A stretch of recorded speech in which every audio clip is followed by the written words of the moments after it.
Republic డేలకి ప్రేయర్లో లైన్లో నిలబడి వాళ్ళిచ్చే బుల్లి జెండాను తీసుకొని చిన్న గుండు పిన్తో యూనిఫామ్కి పెట్టుకోవడం, స్కూల్ అంతా సాఫ్రాన్ వైట్ గ్రీన్ కలర్ పేపర్స్తో డెకరేట్ అయి ఉండడం, ప్రిన్సిపల్ ఫ్లాగ్ హాయిస్ట్ చేసినప్పుడు మెల్లగా జెండా ఓపెన్ అవుతూ అందులోంచి మెరుపులు థర్మకోల్ బాల్స్ కింద పడుతూ ఉంటే జనగణమన పాడుతూ అప్పుడే వీచే సన్నటి గాలికి రెపరెపలాడే జెండాని చూస్తుంటే ఏదో తెలియని పేట్రియాటిక్ ఫీలింగ్ కదా. మరి ఆ ఫీలింగ్కి కారణమైన ఫ్లాగ్ని డిజైన్ చేసింది ఎవరో తెలుసా? పింగళి వెంకయ్య గారు. ఆయనకి దేశంతో ఏర్పడిన ఫ్రెండ్షిపే చివరి వరకు దేశం కోసం ఆయనతో ఎన్నో చేయించింది. ఇద్దరు వ్యక్తుల మధ్య ఫ్రెండ్షిప్ ఉంటే ఎలా ఉంటుందో మనకు తెలుసు. అదే ఒక వ్యక్తికి తన దేశంతో తన ఆశయంతో ఫ్రెండ్షిప్ చేస్తే ఎలా ఉంటుందో తెలుసా? తెలుసుకుందాం పదండి. పింగళి వెంకయ్య. ఈ పేరు వినగానే మనలో చాలా మందికి తెలిసింది ఏంటంటే ఆయన మన జాతీయ జెండా డిజైనర్ అని. కానీ మనలో చాలా మందికి తెలియని విషయం ఏంటంటే ఆయనలో ఇంకా బోలెడ్ స్కిల్స్ ఉన్నాయి. He was a multi talented person. Teenage లోనే దేశంతో ఆయనకి ఫ్రెండ్షిప్ కుదిరింది. 19 years అప్పుడే ఆర్మీలో చేరి సౌత్ ఆఫ్రికాలోని బోయర్ యుద్ధంలో పార్టిసిపేట్ చేశారు. భారతదేశానికి తిరిగొచ్చిన తర్వాత మద్రాసులో ప్లేగ్ ఇన్స్పెక్టర్ ట్రైనింగ్ కంప్లీట్ చేసి కొన్ని రోజులు బళ్ళారిలో ప్లేగ్ ఇన్స్పెక్టర్ గా పనిచేశారు. శ్రీలంక వెళ్లి కొలంబోలోని సిటీ కాలేజ్లో పొలిటికల్ ఎకనామిక్స్ కోర్ సబ్జెక్ట్ గా చదివి కేంబ్రిడ్జ్ సీనియర్ ఎగ్జామ్స్ లో క్వాలిఫై అయ్యారు. తర్వాత కొంతకాలం రైల్వేలో గార్డ్ గా పనిచేశారు కూడా. కానీ ఆ ఉద్యోగానికి రిజైన్ చేసి లాహోర్లోని డిఏవి కాలేజ్ లో జాయిన్ అయ్యి సాంస్క్రిట్, ఉర్దూ, జాపనీస్ లాంగ్వేజెస్ లో మంచి ప్రొఫిషియన్సీ సంపాదించుకున్నారు. తెలుసా, జాపనీస్ లో అనర్గళంగా మాట్లాడే వెంకయ్య గారిని జపాన్ వెంకయ్య అని పిలిచేవాళ్ళు.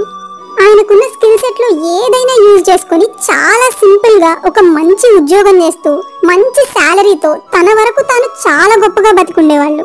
మరి ఫ్రెండ్షిప్ లో మన ముక్కలమే బాగుపడాలని కోరుకోం కదా, మనతో పాటు మన ఫ్రెండ్ కూడా బాగుండాలి. అందుకే వెంకయ్య గారు 1906 నుంచి 1922 వరకు ఇండియన్ నేషనల్ మూవ్మెంట్ లో వేరు ఘట్టాల్లో పార్టిసిపేట్ చేశారు.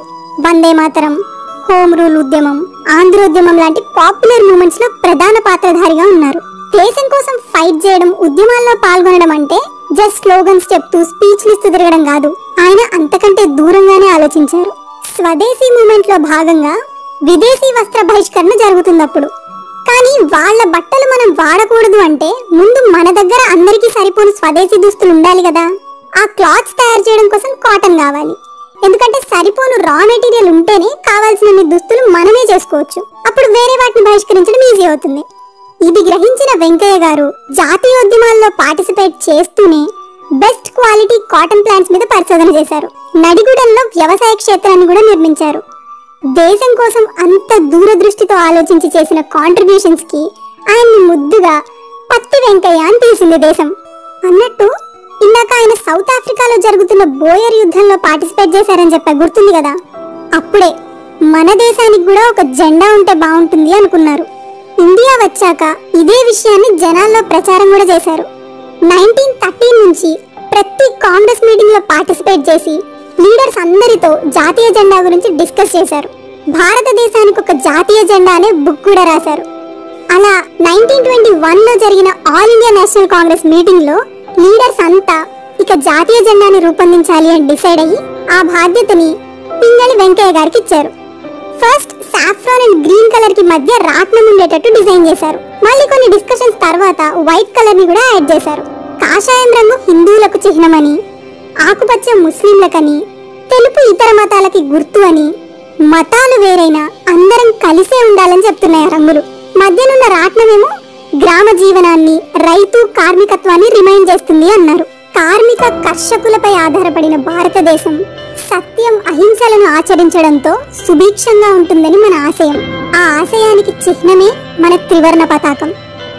1947 జూలై 22న భారత రాజ్యాంగ సభలో నెహ్రూ జాతీయ జెండా గురించి ఒక తీర్మానం చేస్తూ అంతకు ముందున్న 3 రంగుల జెండాలోని రాట్నాన్ని తీసేసి దాని ప్లేస్ లో అశోకుని ధర్మచక్రాన్ని చిహ్నంగా పెట్టారు. అశోకుని ధర్మచక్రం మన పూర్వ సంస్కృతికి సంకేతం అని అన్నారు. పింగళి గారు రూపొందించిన జెండాకి ఆ ఒక్క చిన్న చేంజ్ చేశారు అంతే. వెంకయ్య గారు బందర్లోని నేషనల్ కాలేజ్ లో టీచర్ గా కూడా పనిచేశారు. అగ్రికల్చర్, హిస్టరీతో పాటు స్టూడెంట్స్ కి హార్స్ రైడింగ్, ఎక్సర్సైజ్, సైనిక శిక్షణ కూడా ఇచ్చేవాళ్ళు. అప్పట్లో చైనా జాతీయ నాయకుడైన సన్ యత్ సేన్ జీవిత చరిత్ర కూడా రాశారు. తర్వాత మెల్లగా వెంకయ్య గారు పాలిటిక్స్ నుంచి దూరం అయ్యారు. అలానే ఆయన దేశంతో తన ఫ్రెండ్షిప్ ఏం కట్ అయిపోలేదు. మద్రాసు వెళ్లి ప్రెసిడెన్సీ కాలేజీలో భూగర్భ శాస్త్రంలో పరిశోధనలు చేసి డిప్లొమా తీసుకున్నారు. తర్వాత నెల్లూరు వచ్చి మైకా గురించి రీసెర్చ్ చేశారు. వజ్రకూరు, హంపీలలో ఖనిజాలు, వజ్రాల గురించి చాలా రీసెర్చ్ చేసి ప్రపంచానికి తెలియని వజ్రపు తల్లిరాయి అనే బుక్ కూడా రాశారు. దేశానికి ఇండిపెండెన్స్ వచ్చిన తర్వాత గవర్నమెంట్ వెంకయ్య గారిని ఖనిజ పరిశోధక శాఖ సలహాదారునిగా రిక్రూట్ చేసింది. ఆ పోస్ట్ లో ఆయన 1960 వరకు పనిచేశారు. అప్పటికి ఆయన ఏజ్ 82 ఇయర్స్. వృద్ధాప్యంలో ఆయనకి ఫైనాన్షియల్ క్రైసిస్ స్టార్ట్ అయింది. మిలిటరీలో పనిచేసినందుకు గవర్నమెంట్ ఇచ్చిన ప్లేస్ లోనే చిన్న గుడిసేసుకుని బ్రతికారు. దేశమే తన ఫ్రెండ్ అనుకుని దేశం కోసం ఇంత చేశారు కదా, మరి దేశం తన కోసం ఎందుకు ఏం చేయలేకపోయింది? ఆయన ఏ రోజు ఏ పదవిని ఆశించలేదు. కానీ ఆయన నిస్వార్థ సేవని ప్రభుత్వం గుర్తించలేదు. మన జాతికి ఒక జెండాని నిర్మించాడు ఆయన. వేరే దేశాల్లో అయితే ఫ్లాగ్ ని డిజైన్ చేసిన వాళ్ళని ఆ గవర్నమెంట్స్ చాలా గౌరవిస్తాయి. వాళ్ళకి కావాల్సిన ఫెసిలిటీస్ అన్ని గవర్నమెంటే ఫ్రీగా ప్రొవైడ్ చేస్తుంది. కానీ మన గవర్నమెంట్ కనీసం ప్రాపర్ రికగ్నిషన్ కూడా ఇవ్వలేకపోయింది.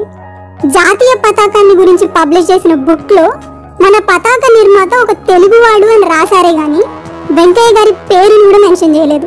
తన కోసం పెద్దగా ఏం చెయ్యకపోయినా వెంకయ్య గారికి తన దేశం మీద ప్రేమ తగ్గలేదు, ఫ్రెండ్షిప్ ని బ్రేక్ చేయలేదు. ఆయన చివరి రోజుల్లో కూడా నేను చనిపోయిన తర్వాత త్రివర్ణ పతాకాన్ని నా భౌతిక కాయంపై కప్పండి, శ్మశానానికి చేరిన తర్వాత ఆ పతాకాన్ని తీసి అక్కడున్న రావి చెట్టుకు కట్టండి, ఇదే నా తుది కోరిక అని అన్నారు. నిరాడంబరమైన నిస్వార్థమైన జీవితం గడిపిన మహామనిషి మీరు. గుండెలపై జాతీయ జెండాతో తుది పయనం సాగాలన్న మీ ఆఖరి కోరికే నేడు అత్యున్నత అంతిమ పురస్కారంగా నిలబడింది.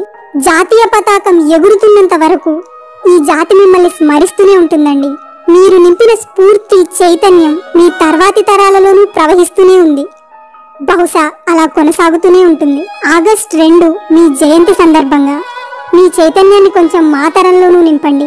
ఆశయాలతో గొప్ప ఫ్రెండ్షిప్ ఎలా చేయొచ్చో చెప్తూ మా మనసుల్లో కూడా ఉండండి. Wish you a very happy birthday Pingali Venkaiah గారు.